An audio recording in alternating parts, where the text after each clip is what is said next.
hope you're still not over the Brazil draw. I know it's just a draw and it was a friendly. Was it kind of felt like a victory in different ways? Is that kind of how you guys took it? I wouldn't say a victory, but I do understand what you mean.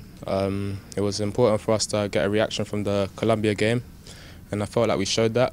And it was important for us to also get momentum going into the Copa, and I also felt like we achieved that. So it was a good result. We could have won it, so we were still a bit disappointed we didn't, but we'll take the positives for sure.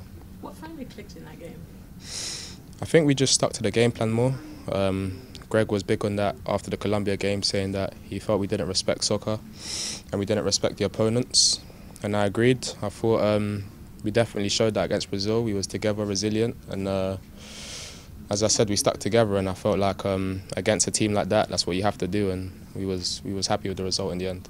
After the Colombia game, we spoke to Matt, who was just over there, and he said that one of the things he wanted you guys to do better was to carry that intensity but throughout the game, which we know is not easy, especially when you have teams like Colombia and Brazil that will go at you.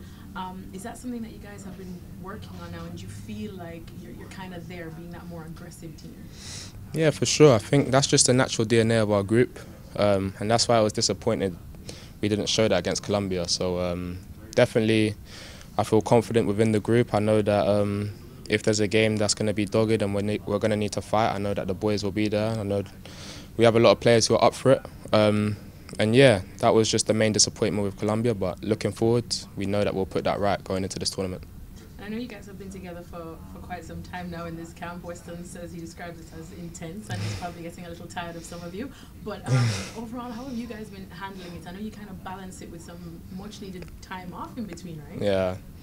Yeah, the staff are good with that. They give us a lot of downtime and a lot of time for us to just disconnect. It's not so intense, and then of course when we're on the field it's tough. So I feel like there's a good balance. I'm not getting tired of any of my teammates just yet, but obviously as the tournament goes on, I'm sure there'll just probably be a lot of travelling, a lot of different hotels, and yeah, I'll probably just be a bit frustrating at times, but that's just normal. That's just part of the job as well.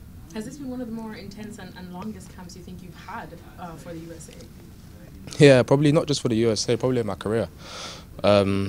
Yeah, I feel like it's going to be the most travelling I've had to do for a tournament. So these are things I'm excited for. It's a new experience for me, and I have ambitions of playing at the top level. And this is going to be my reality, so it's good to get a taste of it.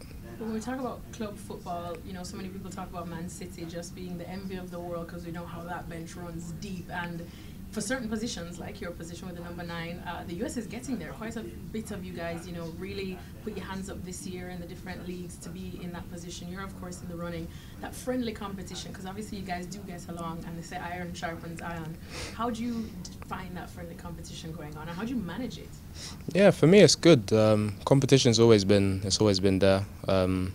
So I know how to handle it. I would never allow that to affect my personal relationship with anyone. And it hasn't, and I think it's the same for them.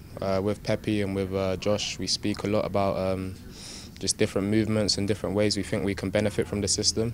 And yeah, I would always put the greater goal as the team and making sure we achieve good things in this tournament. So there's no bad blood, just good energy, and we're all supporting each other.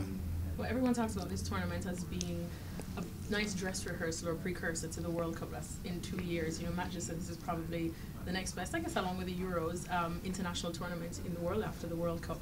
Do you guys kind of take it like that? Does, I suppose, the 2026 vision come into play when you step out on the pitch for this tournament?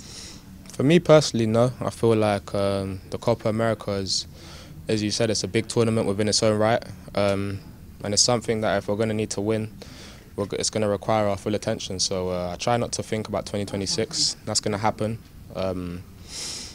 And yeah, I just try to focus on the now, and I feel like this is a fantastic opportunity for not just myself, but for us as a group to show what we're made of. And of course, this will give us the right momentum going forward, but it's good to just focus on this present tournament. Well, thanks so much.